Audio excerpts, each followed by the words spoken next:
Gwyliau haf. Rydw i yn casau y cwestiwn, a dwi'n gwybod I fod o'r dod. Reit o blant dros blwyddyn 6, dywedwch lle ydych chi wedi bod. Yn y dosbarth mae Helis Medi, terfyn y tywydd braf, a dyma Mrs Hughes yn gofyn, lle fuoch chi ar gwyliau haf? Mis, is i yn India, medda Nia yn llais fel cloch. Is i'n fan dro ar gael eliffantod, bita cyrris gwyrdd a coch. Dyna lyflu, medda Mrs a'i llais fel glyd.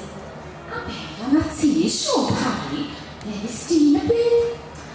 Fenos yn America, Central Park yn slefrio, bita burgers i'r maint am hen, a crwydro rownd Ohio.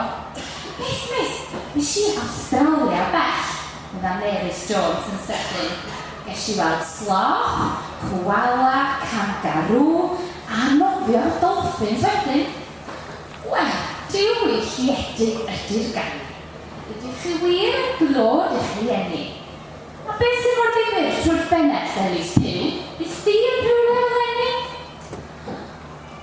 Si ar y wyliau'n seifod, nid o'n I am llais fel grew. Efo mam a dad a twm fy mrawd mewn carafan bob lliw. I glwys bwffia'n chwerthin ac specs Miss Hughes yn is. Is dy gofio? Be nes di bono if you please?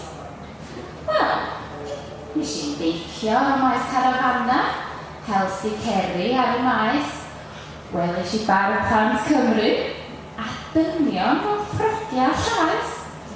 Nes i'n brysur yn gwerthu golwg a cyfansoddiadau wir I chi. Dyna'r swydd hawsa ges I rioed. Wrth erbyn 3, o'n I wedi cael digon o bres I gael Fanta, Candy Floss a Pick a Mix. A fo'n 5 pence ola, ges I burger, chips a Twix. Un diwrnod ges I graith wedi ffeintio ar ymhen yn fan hyn, pan welo mam hi ar y llw a thi gwynaf I'n hollol wyn. Ges I bnawn yn chwarae rygbi, pnawn yn chwarae pêl-droed, a ges I at hwn I weld maes sbiri wrth ringo I ben y coed. Feit gyda dŵr yn y Sadwrn, o mam wedi cael gormod o wyn, felly ges I at hwn am Mali a Siôn chwarae allan fan hanner I un. Do, ges I wylio'r Eisteddfod, meddwl I yn wen I gyd. A wyddwch chi be, Mrs Hughes blwyddyn 6, hwn oedd y gwyliau gorau yn y byd.